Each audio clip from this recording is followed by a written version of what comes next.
The Uppsala Child and Baby Lab is a rather large lab. We're 40 researchers and PhD students, and we have about 3,000 visits each year from families and infants.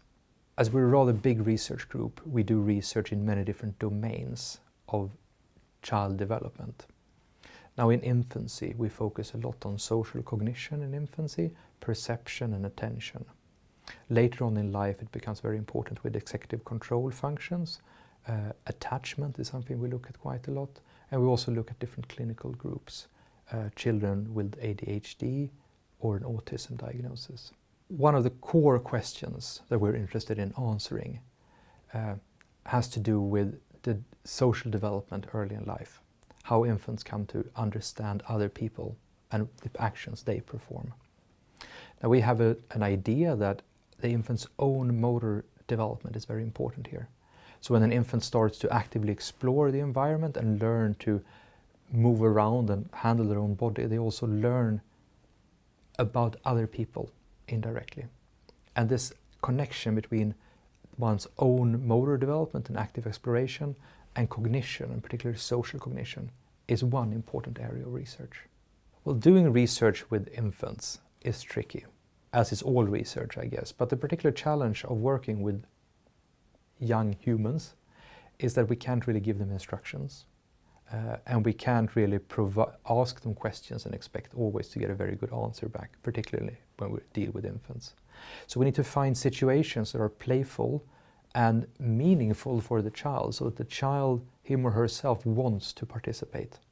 And if we design these play situations in a smart manner, we are able to extract information about cognitive mechanisms that guide that infant or child's understanding of the world. And at the end of the day, that those mechanisms and the development of them is what we're after. Traditionally, when investigating young infants, there has been a few techniques that people have used. Habituation or preferential looking or socially or just interacting with the infants.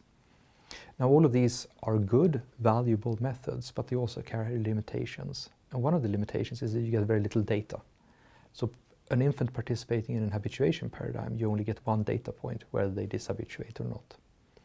But with eye tracking, we could ask so much more, and we get so much richer information, both in terms of longer processes, how they evaluate things, but also on the very small microstructure of event, how they see things as they occur in real time. And this is a big advantage that we can't really get with any other technique. There's of course many things you can do with eye tracking data and many different paradigms that can be applied.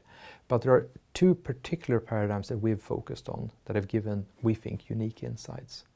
One has to do with the ability to foresee the future. So if I'm performing an action, if I'm reaching for a cup, for example, what an infant that is able to reach themselves will do is that they will look at my hand, disengage from this hand and fixate the cup before my hand arrives there. So this is actually, they're predicting what's going to happen in the future on a short time scale, but still. Now these types of abilities we did not know that infants had prior to eye tracking, because this requires information that is accurate about where they're looking in real time and how their gaze shifts very subtly and very quickly in relationship to perceived events. And here eye tracking is perfect for this. Another paradigm which we have started to use and we think is very promising for the future, involves looking at pupil dilation. Now the pupil dilates when you enter a room that's dark in order to bring more light into the eye. That's not what we're after. What we have noticed and what others also have shown is that the pupil also dilates as a function of attention and arousal.